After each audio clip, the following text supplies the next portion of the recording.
Right now, if it starts raining, you glance at your phone, you grab an umbrella by the door. Maybe you just wait it out under a roof that never leaks. You don't think about it twice. But the real story of how your ancestors survived the rain is far stranger and far more dangerous than anything you've ever had to deal with. For most of human history, rain wasn't an inconvenience. It was a threat. A wrong decision during a storm could mean hypothermia, a lost fire, a flooded camp, or worse. And yet your ancestors didn't just survive it. They built an entire hidden skill set around it, one that rarely makes it into the history books. Picture an open landscape. No buildings. No shelters waiting for you. Just grass, trees, and a darkening sky. Somewhere in the distance, thunder rolls. What do? Early humans had to answer that question long before language, long before agriculture, long before anything resembling a permanent home. And the answers they found still show up, quietly, in behaviors you might recognize today. The first skill wasn't building. It was reading. Long before forecasts existed, humans became remarkably good at spotting the signs of an incoming storm.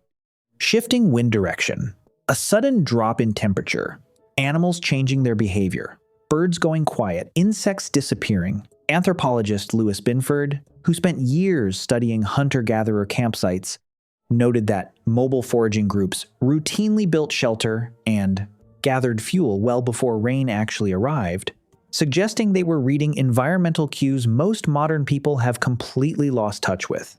Why does that matter so much? Because in a world with no walls, prediction was survival. A group that waited until the first raindrop to react was already too late. And this skill wasn't something adults kept to themselves. Children learned to watch the sky early. They learned which birds went quiet before a storm, which insects vanished first. This wasn't formal teaching. It was survival knowledge passed down, the same way you might learn to avoid a hot stove through observation, correction, and repetition. Until it became instinct, nobody had to explain twice. Once the signs were read, the next problem was shelter. And this is where things get more inventive than most people expect. Archaeologist Paola Villa has studied some of the oldest known shelter sites in Europe. Branches, animal hides, packed earth, arranged deliberately to block wind and rain from one specific direction. These weren't caves. Someone built them on purpose against a very specific threat. Some of this evidence stretches back hundreds of thousands of years, before modern humans even existed. Caves helped too, when they were nearby. But caves weren't always close, and they weren't always safe. Predators liked shelter just as much as people did. So even cave-dwelling groups often built smaller structures right at the entrance, partly to block the wind, partly to control exactly what got in. Fire made everything harder in the wet, and this is where one of the most overlooked survival skills comes in. Keeping a fire alive through a storm wasn't about strength. It was about foresight, certain wood burns. Even when damp, resinous, fatty wood that resists moisture far better than an ordinary branch. Groups learned to gather it in advance. They built small covered structures to shield the flame. Sometimes they dug shallow trenches just to stop rainwater from pooling at the base. Losing a fire wasn't just uncomfortable. In a cold climate, it could kill within hours. Archaeologist Karen Hardy has researched something even more surprising.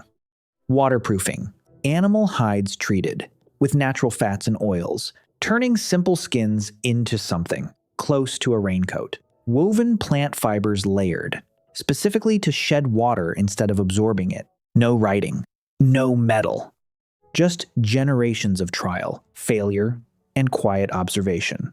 Think about that for a moment. Somebody, thousands of years ago, sat by a fire trying to figure out why one hide kept them dry and another one didn't. That kind of quiet, patient experimentation rarely gets remembered, but it built the foundation for something you still rely on today every time you put on a jacket. Rain didn't only threaten warmth, it threatened food. Wet ground made tracking animals significantly harder, since scent and footprints behaved differently after heavy rain.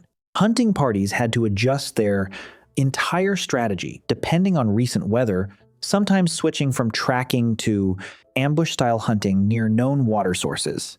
Since prey animals still needed to drink regardless of the storm, gathering also became a race against time. Certain edible plants spoiled quickly once soaked, so foraging groups often prioritized harvesting before rain arrived rather than after. This wasn't guesswork, it was pattern recognition, refined and passed down across generations. The same instinct that makes you glance at gathering clouds today and decide to grab your groceries a little faster.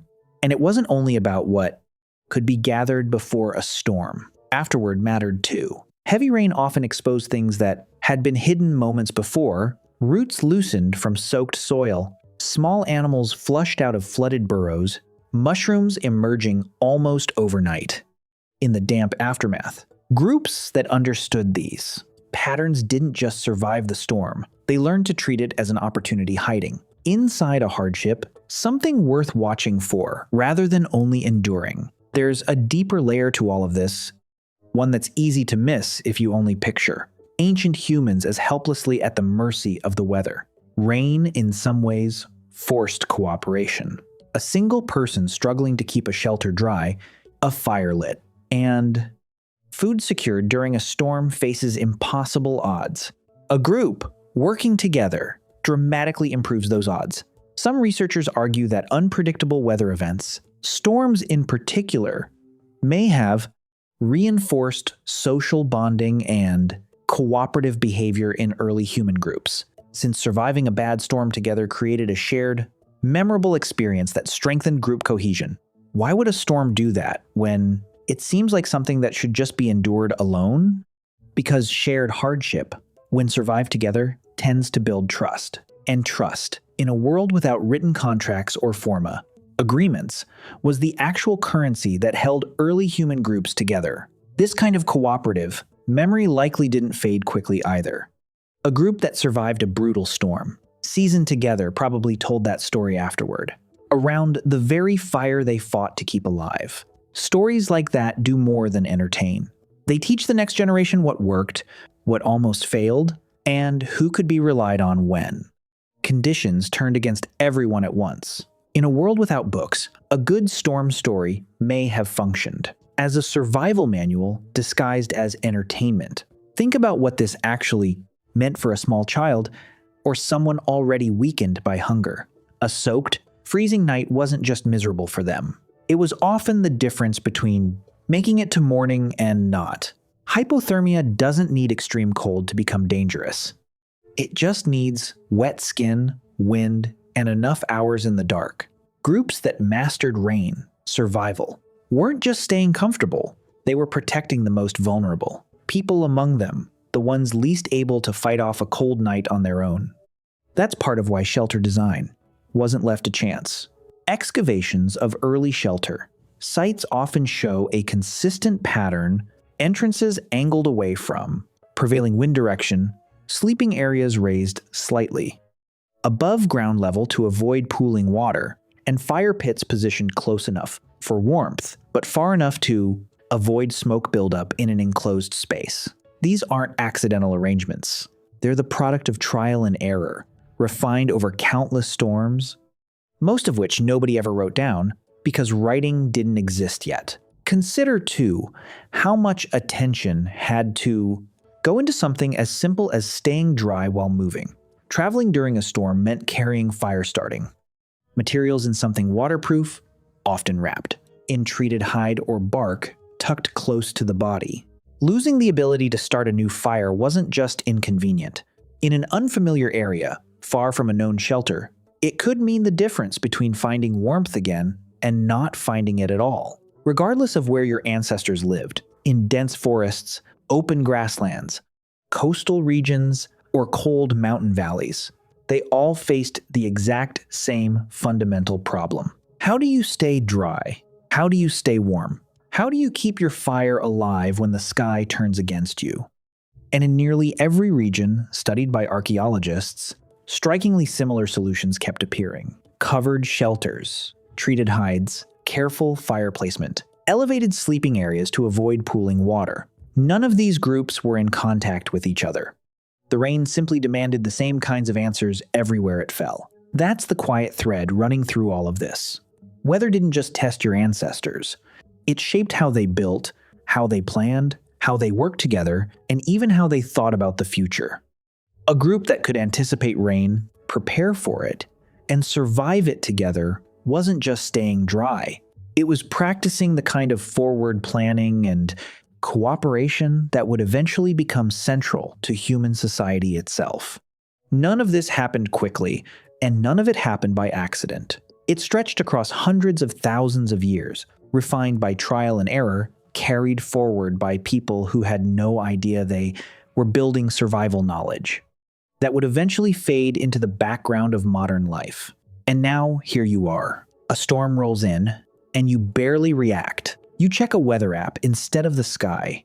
You grab a coat instead of treating a hide with fat and ash. You step inside a building that was engineered to keep water out before it was even built. None of this feels remarkable to you because it isn't supposed to. It's supposed to be invisible. That's the entire point of good design, built on knowledge so old you never had to learn it yourself. Right now, if it starts raining, you won't think about any of this. But somewhere behind that automatic, unremarkable moment sits an unbroken chain of people who once stood in an open field watching the sky darken and had to figure out, with nothing but instinct and each other, exactly how to survive what was coming.